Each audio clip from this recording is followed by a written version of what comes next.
Look closely. What do we all have in common? No matter what corner of the world you live in, you need food, water, shelter, and money. Half of every transaction involves money in exchange for goods or services, stocks, a loaf of bread, illegal drugs. You gotta pay for it. We spend much of our lives chasing money to make a living and accomplish our dreams. But it's also an instrument of destruction. Some might say evil, driving criminals to lie, steal, and even murder. The existing banking system extracts enormous value from society, and it is parasitic in nature. Money is a catalyst for the worst and the best of human endeavor. Before civilization, we created currency, fuel for wars, the path to power, champion and enemy of innovation. Money is so integral to our society and our global economy that its true nature remains a mystery to most. This is the story of money, perhaps the end of money as we know it. No matter how fat your bank account or how thin your wallet, to us it's all cold hard cash. There are some who want to kill it. Get rid of it. Burn your dollars, your euros, your yen, and transform every penny you have into ones and zeros, digital currency. Entrust it to the web and computers spread across the planet. Magic internet money. It's called cryptocurrency, Bitcoin. Invented in secret, it was a gift to the world. It's not just a currency, but it's actually programmable money. A potential curse on bankers. And there's nothing that the big banks or politicians can do to stop it. Breaking every government's grip on money supply. What the internet did for information, Bitcoin is doing for money. Could it be the new gold? No, you have to really stretch your imagination to infer what the intrinsic value of Bitcoin is. Regulators, the Federal Reserve, the banking system, at least understand this is a thing that they have to take seriously. This is going to change the economic culture. Bitcoin could be a microeconomic miracle worker, and it could be a macroeconomic wrecking ball. Is Bitcoin the currency of the future? A godsend for criminals? Or a recipe for financial disaster? If you trust your money just as it is, we have a little story to share.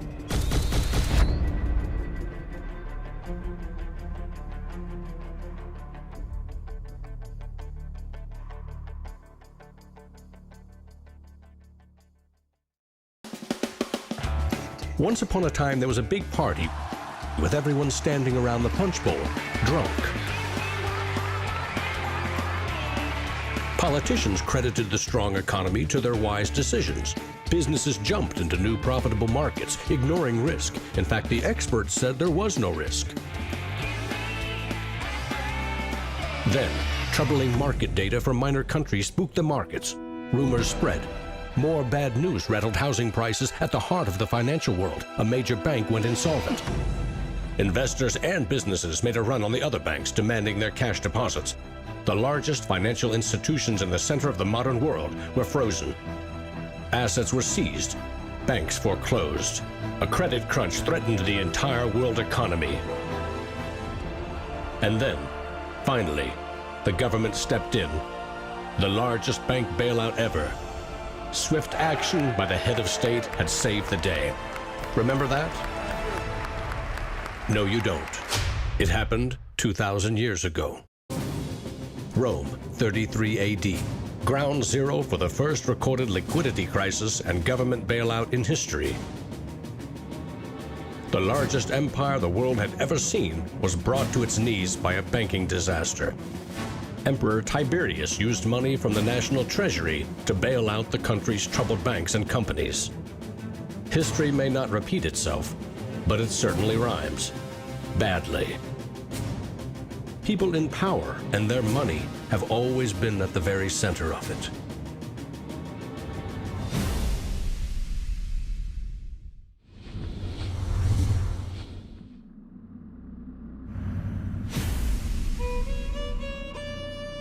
The story of money is as old as civilization itself.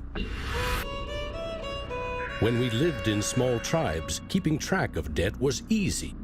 You owed somebody a load of firewood. A neighbor owed you a piece of meat. Credits and debits were kept in your head, a mental ledger. Currency is a language that allows us to express transactional value between people. It's technology that's older than the wheel. It's as old as fire. When humans wanted to trade outside their tribe or village, they needed something everyone could agree had value, something scalable. Enter commodity monies. There were many kinds, but each had to embody the same 5 characteristics. A commodity money is relatively scarce, easily recognizable, can be cut into smaller pieces. You can substitute one piece for another of equal value, and you can carry it around without too much trouble. In ancient Rome, it was salt. The Aztecs used cacao beans. It was whale teeth on Fiji, yak dung in Tibet, shells in Africa and China. Grains, metal, ivory, rare stones, leather, fish. If it had the 5 characteristics of commodity money, someone probably used it as currency. And then you ask, what value do these currencies have? If you go into a primary school, you'll see children exchanging rubber bands and Tamagotchi and Pokemon cards and baseball cards and sweets and candy and any other form of currency. People invent currency when they have no other currency. And now they're going to invent digital currencies.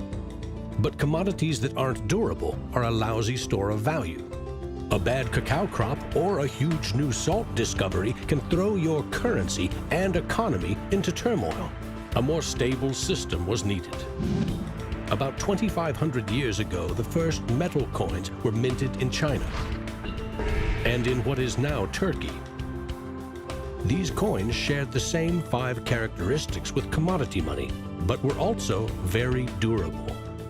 In some cases, coins are the only thing left of entire civilizations. Money does not originate with governments. Money arises naturally as markets begin to develop and as people with a division of labor realize that if I have eggs and you have a cow, we may need some medium of exchange in order for you to buy my eggs or for me to buy your cow. Coins were an objective and universal unit of account, and they allowed people to buy and sell goods over vast regions. The market economy was born. Coins worked, but only if people trusted that the king or emperor who issued them wasn't cheating on the metal content. Using coins also meant that an authority now controlled the supply of your currency. Money and political power were inextricably linked, centralized. Minting coins in a steady and predictable manner allowed economic growth and stability. The Wushu coin in China retained its value for 500 years. In Constantinople, the solidus lasted for 700 years. But in those times, the coins didn't have the milled, this sort of milled edge. They were flat, and what used to happen was, as coins were passing from people to people would cut little bits off. And in fact, in some of the taxation that the kings would do would actually be take 1/8 of the coin off. Taxes built castles and financed military campaigns, expensive hobbies.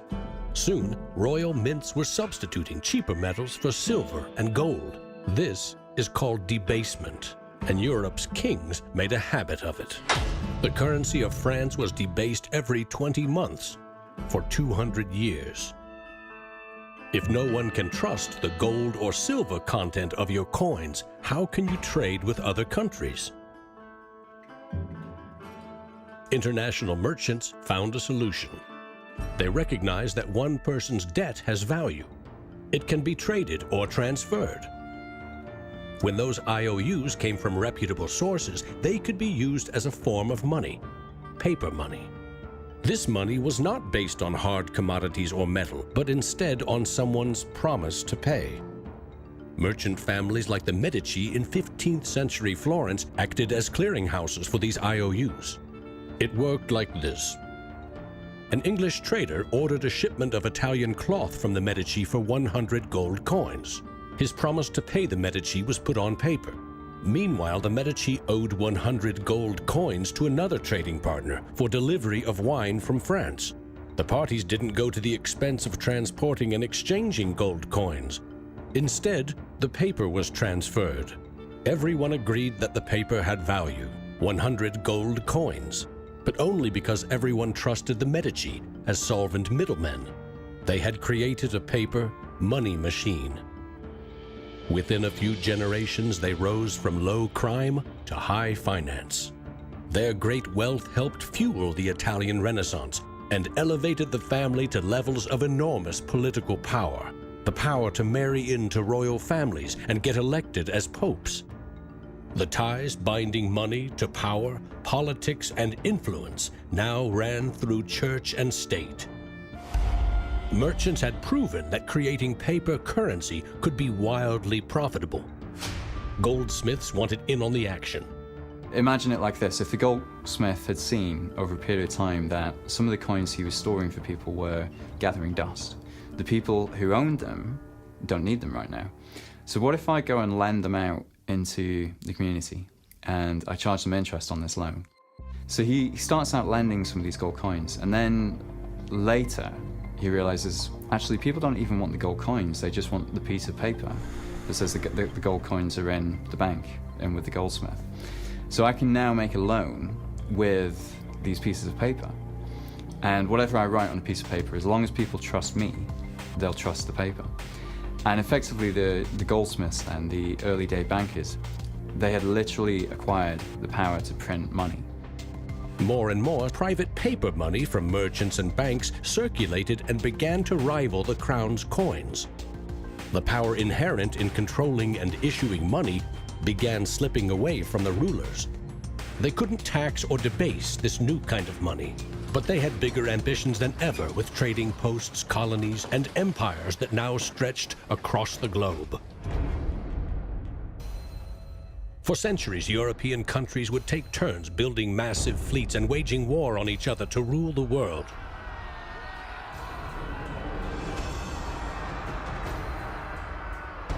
Government wanted to take the people's money in order to finance its wars. That's essentially the history of money. Money and warfare go together. War is expensive. 1 year's income taxes simply aren't enough. Kings and queens had to borrow money against future taxes. They needed a groundbreaking financial innovation: government bonds. The loans came from rich merchant families and goldsmiths, who by now had become powerful financiers and bankers. Sovereign debt and deficit spending had been born.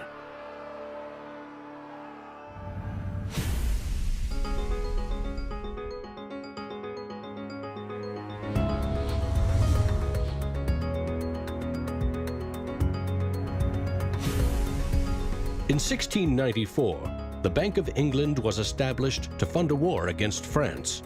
England's central bank was privately owned and granted the monopoly to issue banknotes, paper that could be redeemed for an equal amount of gold from the government coffers. The central bank soon also managed the entire debt of the crown. Money has been a tool of sovereignty for centuries. Being able to issue currency gave you the power, but it also gave the value to that monetary supply by backing it with a force of state, with essentially the debt of state. When the U.S. won independence from Britain, the first article of the new Constitution gave Congress the exclusive right to coin money.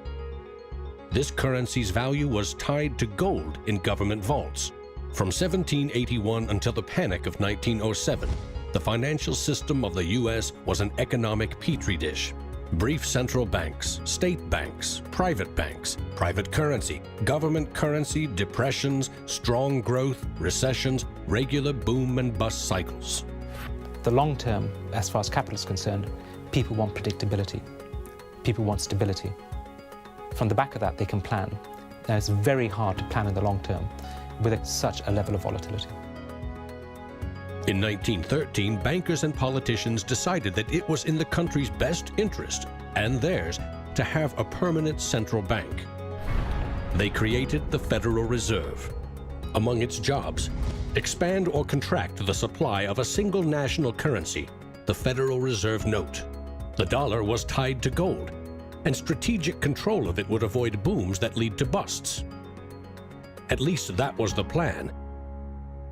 Then came 1929.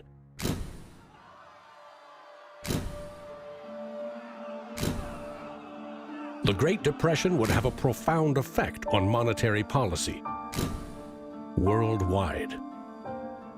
I shall ask the Congress for the one remaining instrument to meet the crisis: broad executive power. Soon, the Fed had printed nearly all the money it legally could to pump life back into the economy. It needed gold to fire up the mint. So in 1933, President Roosevelt issued a controversial executive order, forcing all U.S. citizens to sell their gold to the Federal Reserve at a fixed price, or go to prison. The Fed offered far more cash to foreign governments for their gold. Many jumped at the offer. Gold flowed in, and dollars spread across the globe.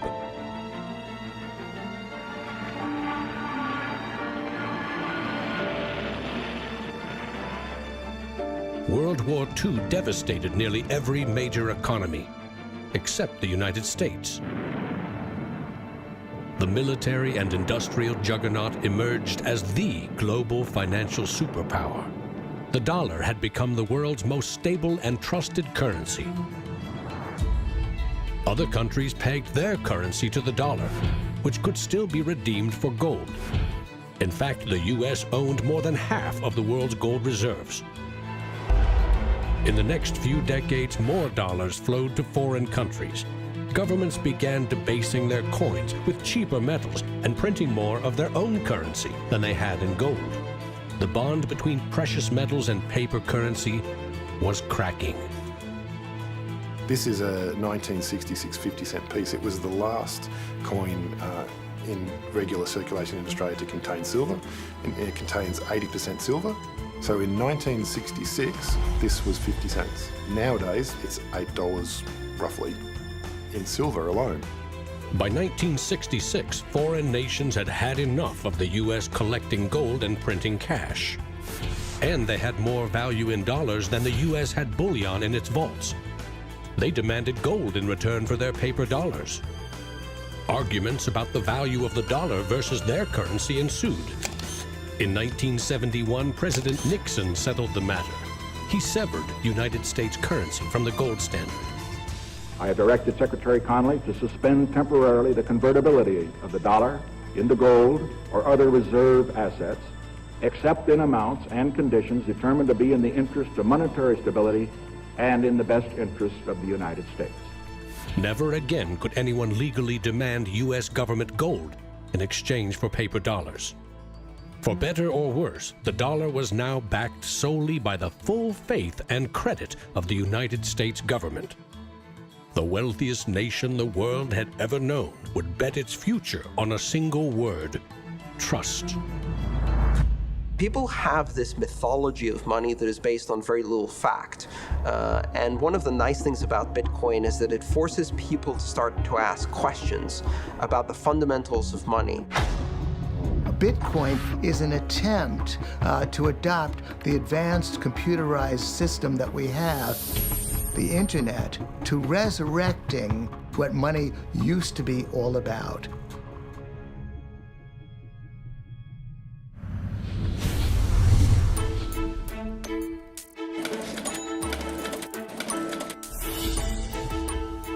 I think our dollar policies, our monetary policies, our fiscal policies have absolutely created a nation of debtors. Not just personal debt, not just corporate debt, but government debt. I mean, you have to look at those all together as one big thing. What is the wealth of the nation? Well, the wealth of the nation is a gigantic hole of money that we owe to the rest of the world that is never going to be paid back. Today, the United States pays more than $400 billion in interest to its creditors every year. When a government spends more money than it collects in taxes, it simply borrows more, or it creates more. At one time, every piece of paper money was backed by gold. Remember, for every $20 bill, there was $20 worth of gold in a government vault. Not anymore. Today, governments create currency by first creating bonds or treasury bills. These bonds are sold in the market, generating funds for the government that issued them. Large banks buy U.S. bonds to flip them, selling them to the Federal Reserve at a profit. This is the magic money machine. You see, the Fed is America's central bank, but it doesn't have any money. No cash on its balance sheets. When a bank buys a bond and takes it to the Federal Reserve, the Fed simply says, "Thank you, Mr. Banker. Here's the principal and some profit." New money isn't exchanged. It simply appears on the bank's accounts. Magic. For 100 years and counting, the precise mechanisms of these bond purchases have remained a secret. Here's where it gets really interesting. The Federal Reserve is not a government agency. It's a private entity, and its shareholders are banks which earn a dividend. As much as $80 billion per year total are paid out to some of the very same banks that sell the government debt to the Fed. Which banks? Don't even bother asking. That's also a secret. In other words, the magic money machine answers to no one. The Fed also sets the bar for how much interest you pay for a car, home, or business loan. The Federal Reserve has been given the impossible task of trying to run the credit and monetary system as though we are the Soviet Union. It's the central planner for the key aspect of capitalism, which is how money and credit is allocated. The Federal Reserve, on balance, does not help the economy. On balance, it hurts the economy. And it's bound to make mistakes, even with the best of intentions. The Fed is also supposed to boost employment with low interest rates, encouraging people and businesses to buy more goods and services. Governments getting involved in money is a good thing, and it's also a bad thing. It's a good thing because money is the arteries of the economy, the blood supply of the economy. Markets are subject to bouts of euphoria and despair, and it makes sense for governments to back currency and manipulate it. Moving the money supply up and down is the most powerful way to sedate that boom and bust cycle. Manipulating the supply of money has short-term and long-term consequences.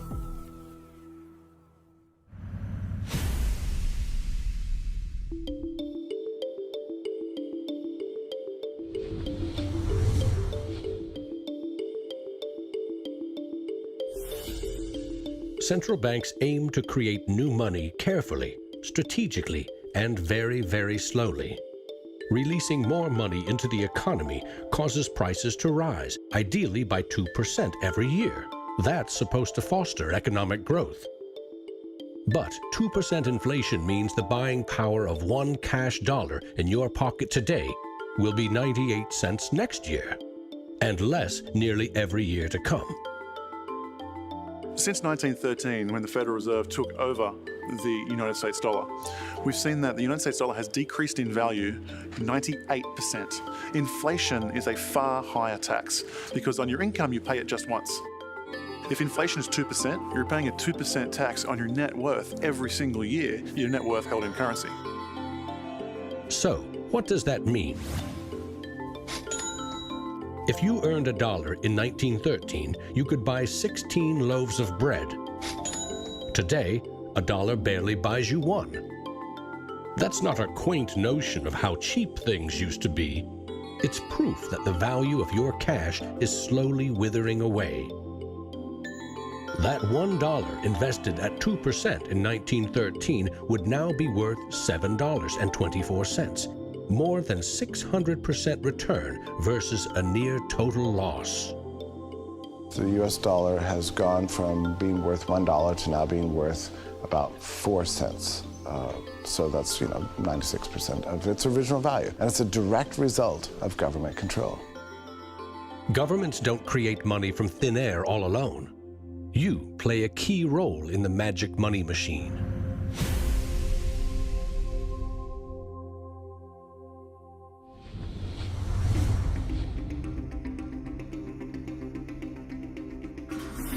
It's not really the central banks that are the problem. I mean, they're part of the problem, but the real problem is that we've given the power to create money to the same banks that caused the financial crisis. We put our paychecks and savings into a bank account and draw from it as we need it. The banks are custodians of our money. Right? Wrong. It is now the property of the bank on their balance sheets. They can do just about anything they want with it. For example, create new money. Here's how. Your bank account shows $100, but the bank only holds $3 and loans $97 to Bob to buy something. In the bank's computers, you still have $100 in your account, but Bob now has $97 of new virtual money in his account, just digits on a computer screen. There's no cash, no gold, or anything else backing up the new numbers in Bob's account. Just his promise to pay it back. This is new money created as debt. When those $97 are spent, say in a shop, the shop owner deposits into another bank, and it is lent out again, and again, and again. And each of these people have numbers in their accounts showing that they own this money. So your original $100 has multiplied. Now there are over $3,300 in the system. This process of loaning out far more money than a bank actually has as cash on hand is called fractional reserve banking. In the UK, 97% of the money that exists is just numbers in a computer system, and those numbers are created by the banks. Banks earn untold billions in interest every year by creating and lending virtual money. What's more, banks don't even need your deposit to create new money. If they consider someone credit-worthy for a loan, they can put new magic money into his or her account and start charging interest. So reporters talk about Bitcoin as though it's the first digital currency. But actually we use digital currency every time you make a transaction through internet banking or through your bank card. Actually, it's not even just digital currency, it's digital currency that is created by the banks, essentially out of nothing. In other words, all new money is debt. This is the part of money creation that isn't taught in economics class. Money in paychecks, bank accounts, 401ks, that loan to Bob, credit card debt, your home loan, all began life as virtual money created by the banks. The entire system is based on trust. Trust in the bank's solvency. Trust in the debtor's ability to repay their debt. If all bank customers demanded just 3% of their deposits right now in cash, this run on the banks would reveal the truth. Almost none of that paper currency you think is in your bank account exists. It never did. Remember the drunken party? Our financial crisis had everything to do with virtual dollars. Too many people with very little income borrowed a lot of money they could never repay. But the banks didn't care. They didn't have to. They quickly made and sold shaky loans to someone else for a profit. And I got them all approved. Hey! Apply now. Selling bad loans was a good business until the whole thing blew up in a global financial crisis.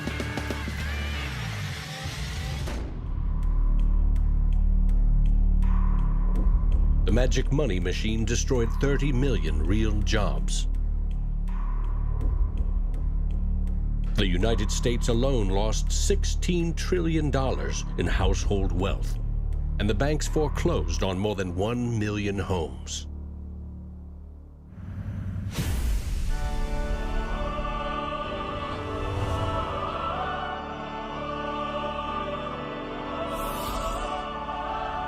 Selling subprime loans and betting they will fail may not be sacred, but it is lucrative. As much as 1/4 of our best and brightest are being lured by the siren call of the money machine. Instead of science, engineering, or medicine, they chose a career betting with other people's money. To get rich quick, very rich. And sometimes they take shortcuts. Getting by on a nickel and a dime. Money has a funny way of bringing us down. They say it makes the world go round and around. My ancestors in Greece talked about the corrupting influence of power. And nothing has changed in these 3,000 years. When you give control over massive amounts of money to a few individuals, they will take advantage of that control. Banks today are factoring in fines and money laundering and all the rules that they break into their cost of doing business. JP Morgan is today coming out and saying that Bitcoin is not a legitimate way of doing business. Banks today are tied into a system that is completely rigged to basically harvest money from the entire global economy and pump it into the hands of very few. Don't get consumed by greed. The existing banking system is cozy, it's captured the regulators, it extracts enormous value from society without delivering anything in return, and it is parasitic in nature. The banks play a very pivotal role in an economy. You look at any successful economy, it has successful banks. There's a very close correlation with banking profits and the economy as a whole. In medieval Europe, a banker who couldn't repay depositors was hanged. Today, that same banker would get bailed out, paid bonuses, and enjoy some tax benefits too. To date, no senior U.S. banking executive has been charged for selling the bad loans that fueled the Great Recession.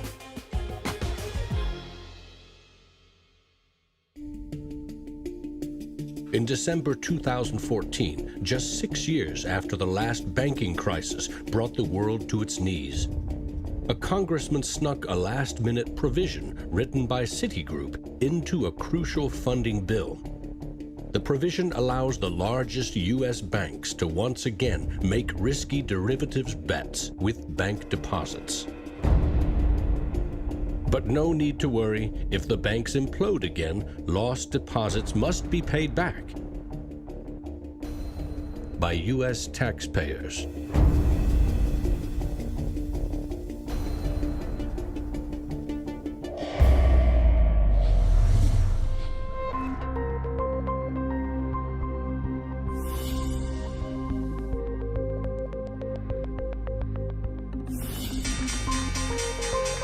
Today's financial innovators package assets in ever more complex ways, slicing, dicing, securitizing, always using someone else's money.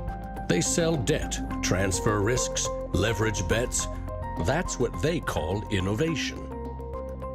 When you're talking about financial innovation, Bitcoin certainly is a very good example of innovation. But there's also been other innovations that people a bit closer to the world of finance would cite as good examples. An example of that would be the original swaps market. From there moving on to the credit default swap. It is an excellent example of financial innovation, but also if it's used incorrectly, it can create a lot of problems, as we've just seen. History teaches that the most revolutionary and disruptive innovation nearly always comes from the fringe, not from corporate cubicles. True innovators see the world differently. They see the big picture, creating new products and entire systems that lead to new industries. Steve Jobs called them the square cogs in round holes. It's unsurprising that new innovations always come from a niche group of early adopters because it is inherently very hard for many people to realize the benefits of new technologies.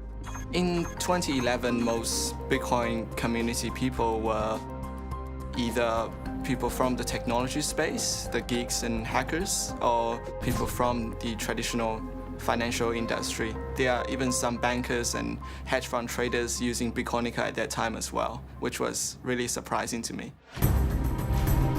A radical new idea is often met with skepticism, ridicule, even hostility from those who stand to lose the most from its success. Case in point, the automobile. In the late 19th century, Carl Benz and others built the first cars, contraptions that could threaten the stagecoach and railroad industries. These self-propelled vehicles, or road trains, would certainly scare horses, injure people, and damage roads. Cars, the railroad barons said, were just too dangerous. And to protect us, they used their power to pass a law in 1865. It required every automobile in England to observe a 4-mile-per-hour speed limit and to be operated by a crew of 3, a driver, an engineer, and a flagman. This heroic flagman walked in front of the car to warn fellow citizens of the coming danger. The railroad tycoons, the lawmakers, the self-appointed gatekeepers used regulation to stifle innovation. But they didn't invent the flagman. He's been around for a long time. For centuries, very few could read. Books were copied by hand. The people in control, political and religious leaders, wanted to keep it that way, and they greeted Johann Gutenberg's printing press with licensing laws, publishing bans, taxes. In some parts of the world, printing was a crime punishable by death. After all, they were just protecting us from dangerous ideas. Before the printing press, there were an estimated 30,000 books in all of Europe. 50 years later, there were 10 million. As Gutenberg's invention flourished, the Dark Ages withered. Progress couldn't be stopped. But the flagman never stops trying.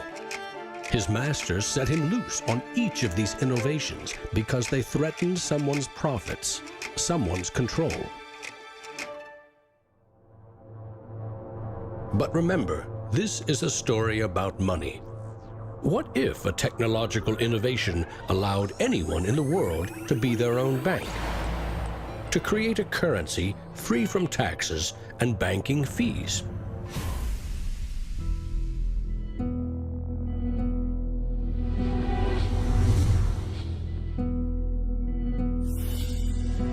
The U.S. Constitution forbids citizens from printing or minting their own currency, competing with or undercutting reliance on the U.S. dollar. In 1998, Bernard von Nothaus decided to test the resolve of the federal government. The Liberty Dollar was available in gold, silver, platinum, and copper. It was available in 3 forms, both in specie, in other words, gold and silver, in paper, as warehouse receipts, and in digital form. Obviously, the government didn't like it. They arrested me and convicted me of counterfeiting, fraud, and conspiracy, and I'm currently awaiting 22 years sentence in federal prison. Lesson learned. At a hackers convention in the Netherlands, there was a young hacker there who used the alias of Satoshi Nakamoto. And he talked to a friend of mine, and he identified the Liberty Dollar and me as inspiring him to create a new currency. Bernard von Nothaus's arrest for creating private money may also have inspired Bitcoin's inventor to keep a lower profile, publishing the invention under an alias and vanishing. Part of me is interested to know like who Satoshi is. Maybe that's part of the mystique of the story. It's completely irrelevant to the functioning of Bitcoin because we have the code to read, but it would be kind of fun to know. Who is Archimedes? Who is Euclid? We don't know.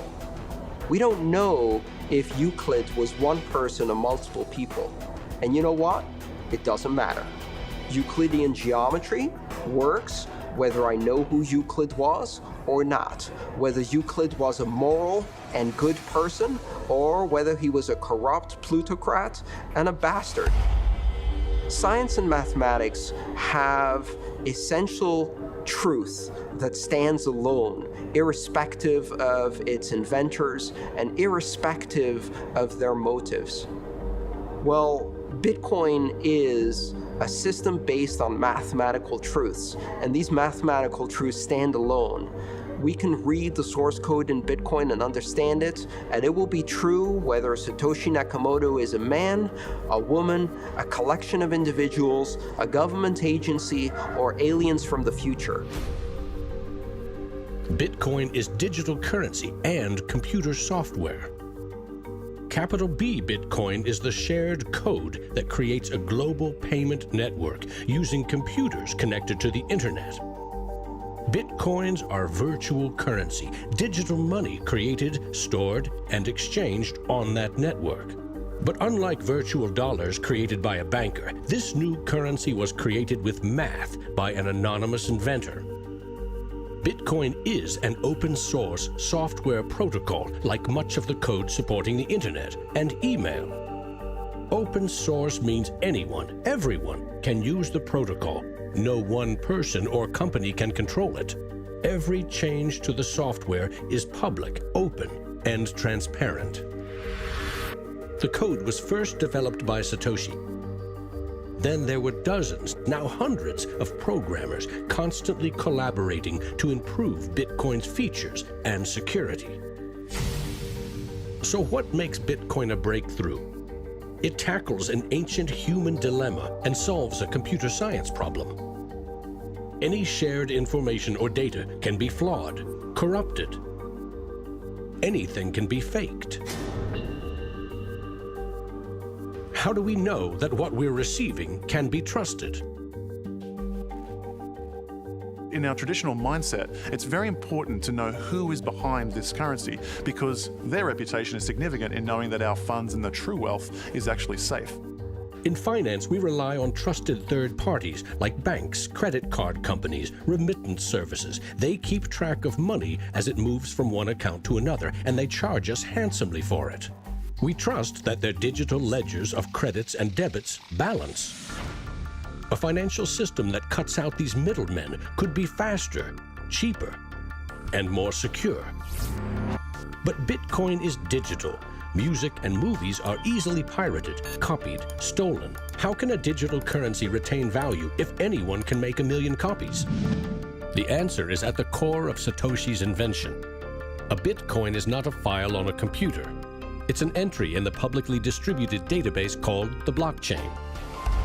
Just as the Medici kept a ledger of credits and debits, today's banks record each transaction as a plus and minus in their ledgers. Now we call them databases. Bank accounts are replaced by a digital wallet that you alone control.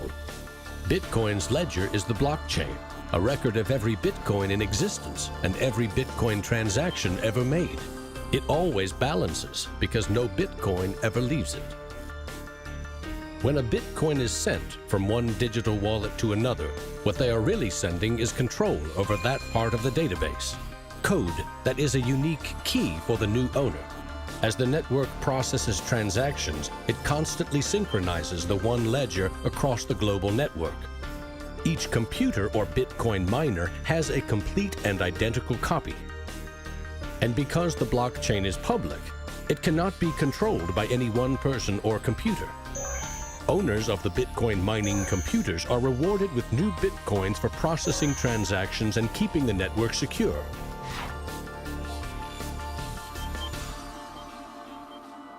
In other words, the Bitcoin network replaces banks and bankers. Today, the combined computing power of this global network is greater than the 500 biggest supercomputers combined, times 10,000. And because every transaction is verified and recorded by the network, a Bitcoin cannot be forged. Digital currency cannot be debased with cheap metals or printed by the billion at will. Too much currency can unleash a monster, skyrocketing prices, trillion-dollar bills that can't buy a loaf of bread. There's a big movement in the U.S. demanding that the Fed be audited so we can find out what they're doing. Nobody really knows how many dollars are in existence, for example. Ben Bernanke created several trillions of dollars over the last several years, but nobody really knows where they landed. At any time, for any reason, the central banks can print as much money as they want. They call it fancy things like quantitative easing. And when they do that, it makes the dollars or euros or yen that you and I have worth less. So if the world starts using Bitcoin as their currency, It can't be controlled by central bankers or politicians. Remember, central banks create money to boost the economy and try to pull it back out before inflation heats up. But no one knows how much magic money global banks are creating to boost their profits with questionable loans. Bitcoin is completely the opposite. It's totally transparent. You know exactly how many exist. The computer code behind Bitcoin has a built-in brake pedal, cutting the creation of Bitcoins in half every 4 years. This ensures a transparent, controlled scarcity and ultimately limits the total number of Bitcoins to 21 million. No lobbyist, no politician, no banker can create more or change the mathematical rules dictating their creation. Advancing accountability. And that's one of the things I think is most exciting about Bitcoin and the technology behind it, is not so much that it will supplant the dollar or that it will supplant government itself, but that all of a sudden there's a competitor to government, and that government itself now needs to look over its shoulder more than it did.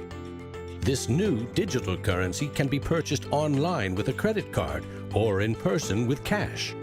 And it has the 5 key characteristics of money. But is it a store of value? Is it stable, or will it diminish over time, like a commodity rendered useless, or a crop that fails? The ultimate power of a cryptocurrency is unleashed by mainstream adoption and an ever-growing volume of transactions. With Bitcoin, the currency has been created much more slowly than other currencies. And the effect of that has been to turn it into what is essentially a speculative asset. If you ask a lot of Bitcoin enthusiasts whether they're spending the currency, they're not. They're sitting on it and waiting for the price to go up. It isn't a currency if you don't use it to pay people. The point is, the average person is quite happy to walk into a bar and hand over, a $5 note in order to get a drink. So you've got to realize that most people are happy with the money system they have. If most people are happy with cash, they're in love with plastic. In the US, 2/3 of in-person sales are done with debit or credit cards. That plastic is a 60-year-old technology, created by a middleman, never designed for the internet. Each transaction requires personal data, like your name and address. Credit card databases are regularly hacked, with fraudulent purchases charged to your account. Criminals buy and sell stolen credit cards by the thousands in dark corners of the internet. In some parts of London, 1/3 of all online credit card transactions are fraudulent. Card issuers don't hold you responsible for fraud, but protection comes with a price. 2 to 4% in fees. That's $50 billion a year. The issue with credit cards from a merchant's perspective is there's a lot of risk. If they take a credit card, there might be a chargeback, there might be fraudulent purchases. In fact, there's hundreds of billions of dollars every year in fraudulent purchases. A Bitcoin purchase is done for pennies, but there are no protections. If you lose your passwords or are fooled into paying the wrong person, you can never get your money back. It is like digital cash. For a seller, this means no chargeback risks. For an e-commerce company like Expedia or Overstock, cutting credit card fees can double their profit margin. You could not miss the point more effectively than by thinking of Bitcoin as a currency and payment network that will make shopping easier for the first world. Bitcoin is about everything else, everywhere else. There are 2.5 billion people without a bank account. With Bitcoin, a mobile phone with an internet connection is now a bank with access to the global marketplace. What happens when Bitcoin services and infrastructure and Bitcoin wallets and payment processors start going into these countries? These people will be able to gain benefits from trade where they could not previously. These people will be able to send money home, international remittance, which is one of the major pain points of the current financial system. Here, if I send $100, with banks it's going to cost me 20%, Western Union is going to cost 10%, other options that are competing with Western Union is still going to be about 5%. And if you are sending to really remote areas, it's going to be anywhere between 15 and 30%. So in terms of money remittances, it's going to be a game changer using Bitcoin. You do not need a bank account. You just need an internet connection and a wallet to get set up. It's a tool to give people an access into the global ecosystem and give them a promise for an economic future, and specifically provide a way for them to not be dependent on a government that could shut down their bank accounts or even could go into their bank accounts and take out finances. Goldman Sachs came out with a report and they basically looked at if you were to replace all transactions globally, so FX, bank-to-bank transactions, with the Bitcoin protocol, and still charging 1%, mind you, it would save the global economy $200 billion, so not million, $200 billion a year in saved transaction costs, which ultimately goes back into the hands of the consumer. An international wire transfer can take up to 4 days. Yet the internet allows us to instantly and globally share text, pictures, videos, anything digital. Why not money? Money which we now know only exists as digits in a bank's database. Wouldn't it be great if you could send Bitcoin transactions just simply via tweet? For example, you would say at the end of money, $1 worth of Bitcoin. And so we built just that. All you have to do is hashtag it with TipperCoin, press send, and our Twitter bot will process the transactions, notify you, and give you a link. And this will allow you to either withdraw your Bitcoins or send it to someone else. With Bitcoin, you can send $1 or $1 million worth of value anywhere in the world. You can do it for free, or you pay the Bitcoin network fee, which is still just around a penny. And there's nothing that the big banks or politicians can do to stop it. A cryptocurrency that can only be created and transferred with computer networks may be the next step of the digital revolution. The rise of machines, self-driving cars, drones, robots that rely less and less on humans. What I often think is that the future of Bitcoin or digital currency from a broader perspective is really about machine-to-machine payments. So by the time you have an unmanned taxi driving you around New York and then going to power up at an unmanned power station or going to get repairs at an unmanned auto shop, you'll see the machine-to-machine payments done with some sort of digital currency.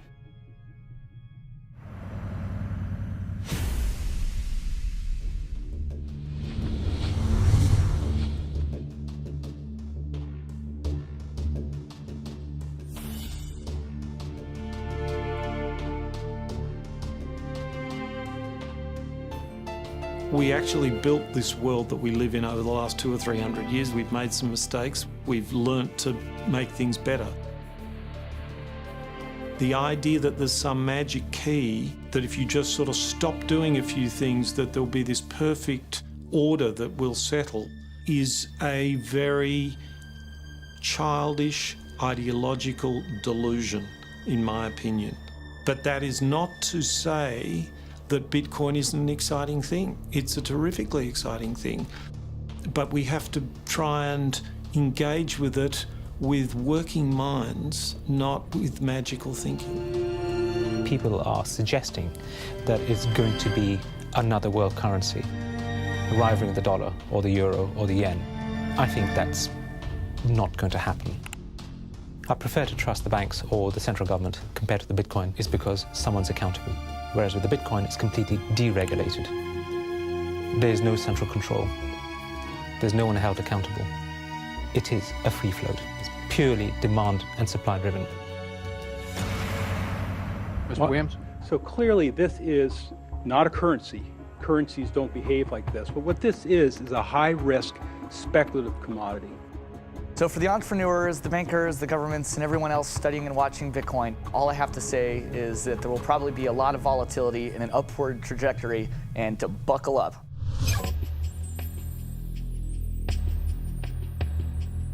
Criminals, scam artists, bad actors are drawn to any kind of money like a moth to a flame. Silk Road was a marketplace that was online. It existed in the underground web. Now, this marketplace allowed people to sell things that were illegal to governments. Fake IDs, pirated music, Bibles in North Korea. Are cryptocurrencies inherently bad? or just the newest tool to acquire the forbidden? Porn is illegal in Iran. Well, there's a few percentage points of sales on Silk Road was to sell porn to Iranians. Now, a much broader one that gets a lot of press with regards to Silk Road is drugs. I've been doing research over the past couple of years into the online drug marketplaces in the darknet using Tor and Bitcoin as technologies to enable illicit drug transactions. We did a global survey of drug users, and we had over 20,000 people respond to that. And the majority of those people were buying traditionally illicit drugs, ecstasy, cannabis. The FBI brought down Silk Road. It certainly hasn't stopped the trading of illicit drugs online. A lot of people want to criticize Bitcoin for being used for illegal things or illicit things, but if you look at it, the most popular currency in the entire world for doing bad things is the US dollar. If you think of Bitcoin as a platform instead of a currency, then you really begin to see the potential it has. The ledger, which cannot be forged, it cannot be changed, and is universally accepted, is genius. There will be Bitcoin technology forever, and it'll have applications for years to come. Creating a secure global payment system may just be the beginning. Patents, contracts, land titles, proof of ownership can be baked into Bitcoin, securely held in the public ledger. I read up more about Bitcoin, I played with the source code, I built some things that I realized this is actually a very, very powerful protocol. It's not just a currency, but it's actually programmable money. The digital age has fundamentally changed the world. We have embraced digitized music, film, medical records, communications, the internet. The free exchange of information and currency can fuel revolutions, help in a disaster. But our money is shackled to the 20th century, manipulated by governments and banks. The champions of Bitcoin ask us to imagine payments without a middleman, investments without a broker, loans without a bank, insurance without an underwriter, charity without a trustee, escrow without an agent, betting without a bookie, record keeping without an accountant, global, secure, nearly instant, and free. Is it fantasy or the future of money and commerce?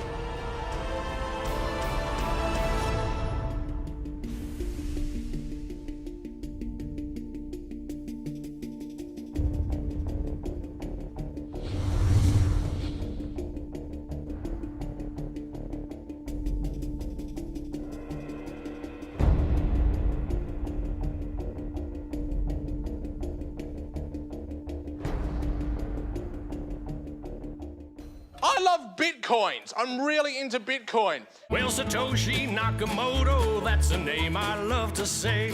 And we don't know much about him, but he came to save the day. If you don't know what a Bitcoin is, right, usually the way people describe it is digital cash. It's money for the internet. Oh, Bitcoin, as you're going into the old blockchain. Oh, Bitcoin, I know you're going to rain, gonna rain. People are like, oh, I love my bank. I'm like, really? You ask a banker, you know what's 2 + 2? He's like, well, I can tell you, but there's a fee.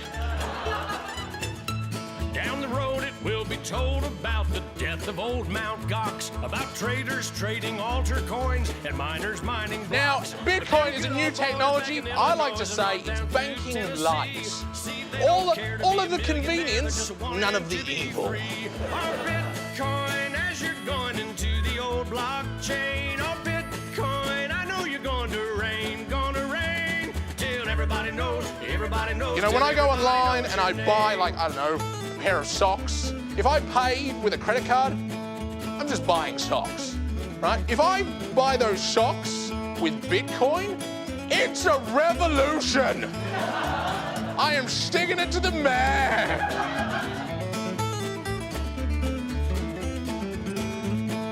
Oh, Lord, pass me some more. There's always people who are not ready to get into the new technology. You know, like when the internet came out, there was people going, nah, I don't think this is going to be popular. And then email came out, and people were like, nah, this isn't going to catch on. And now Bitcoin comes out, and people are like, I don't think, I'm like, aren't you sick of being wrong? Get on this train, you know?